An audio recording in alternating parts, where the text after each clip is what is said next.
first family activity is really a very, very beautiful.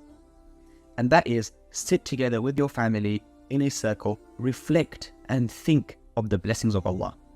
And after you've given each person a time for reflection and for thinking, then go around the circle and keep on going, each of you mentioning a blessing of Allah upon you or upon your family.